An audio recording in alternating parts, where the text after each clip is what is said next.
Bonjour à tous et bienvenue dans cette nouvelle vidéo consacrée à l'étude du fonctionnement du store automatisé et des composants faisant partie de la chaîne d'énergie et d'information.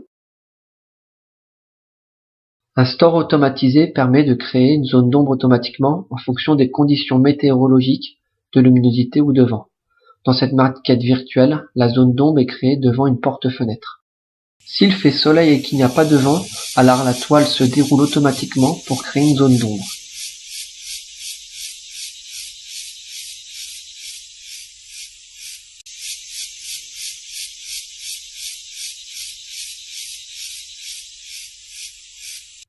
La zone d'ombre permet de réduire l'ensoleillement au niveau de la porte-fenêtre.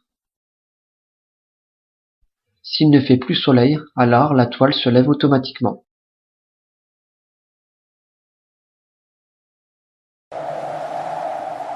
S'il fait soleil mais qu'il y a du vent, alors la toile s'enroule automatiquement pour éviter que le vent ne l'arrache.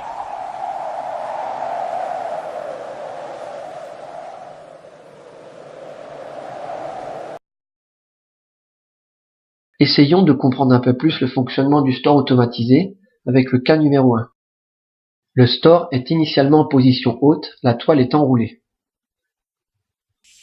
S'il fait soleil mais qu'il n'y a pas de vent, alors le capteur de lumière va mesurer une luminosité importante. On voit ici le capteur de lumière. En fonction du programme installé dans la carte de contrôle, celle-ci va traiter et envoyer un ordre de relais.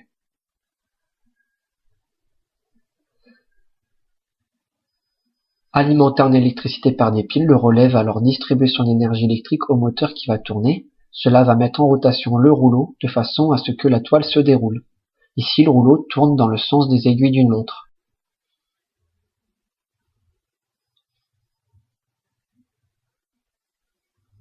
Lorsque la cam pousse le capteur de fin de course, la carte de contrôle envoie un ordre afin de stopper la rotation du moteur.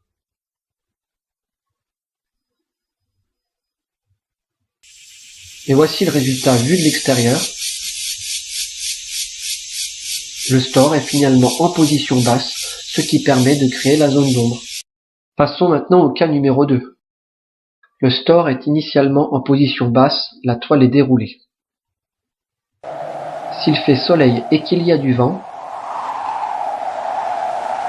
alors le capteur de lumière mesurera une luminosité importante et l'anémomètre mesure alors une vitesse de vent importante.